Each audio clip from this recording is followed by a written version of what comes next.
So yes, I did go into, best understanding the public perspective of Ms. Heard and the alleged comparable actors using Q scores. Then I also went and did some analysis online and on social media as well. Can you briefly remind the jury what Q scores are? Yeah, again, Q scores measure how well a celebrity, it could be a cartoon character, it could be a sports person, how well they're known, how well they're liked, and how much they're disliked.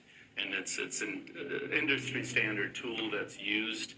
It's not just focused on the movies that they're in, but it's focused on them as actors, but also what's happening in their personal lives come to play as well.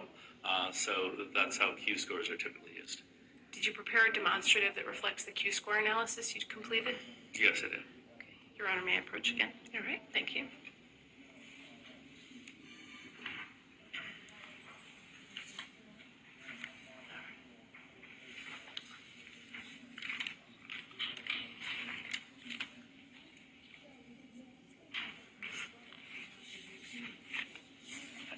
No objection to the demonstrative.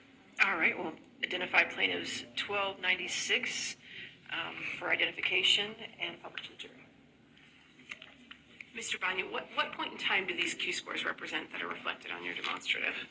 So these are the winter 2019 Q scores that are reflected here. And what was important for me is I wanted to find Q scores that represented Miss Heard after Aquaman. And remember Aquaman, December of 2018.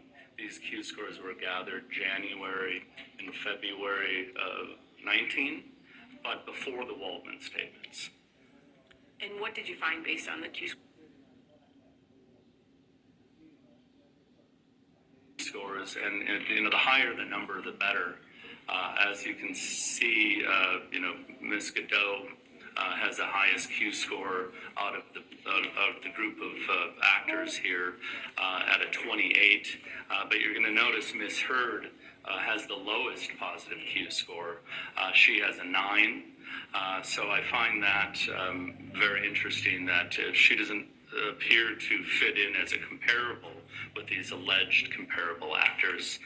I think what's also interesting is the average Q score for all actors being scored at that time, which include all the alleged comparable actors here, score at an average of 17. And you can see, again, she is 9, well below that.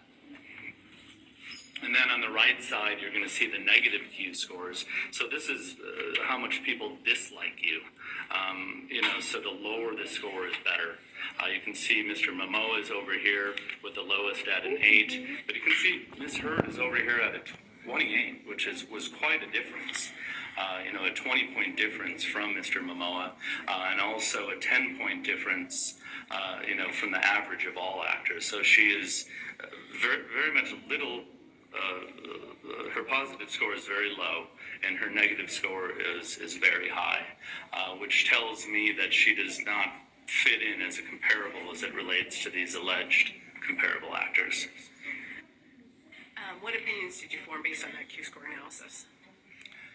My opinions as it relates to these Q scores is, Miss Arnold used these actors as allegedly comparable actors. But really listening to her testimony yesterday, it appears that she's abandoned this approach.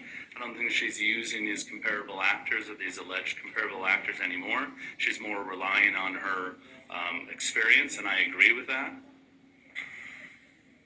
Did Ms. Arnold offer a criticism of your use of the Q scores here? She did, yes. And what's your understanding what that criticism is?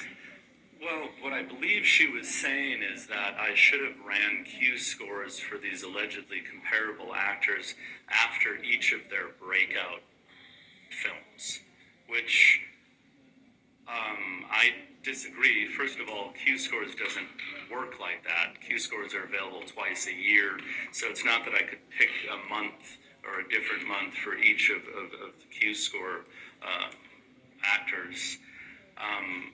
So I feel that, what was important for me, and this doesn't always happen when I'm using Q scores, you can get this perfect moment in time, as Miss Hurd said, I'm sorry, but as Miss Arnold said, that, Aquaman was Miss Hurd's breakout moment.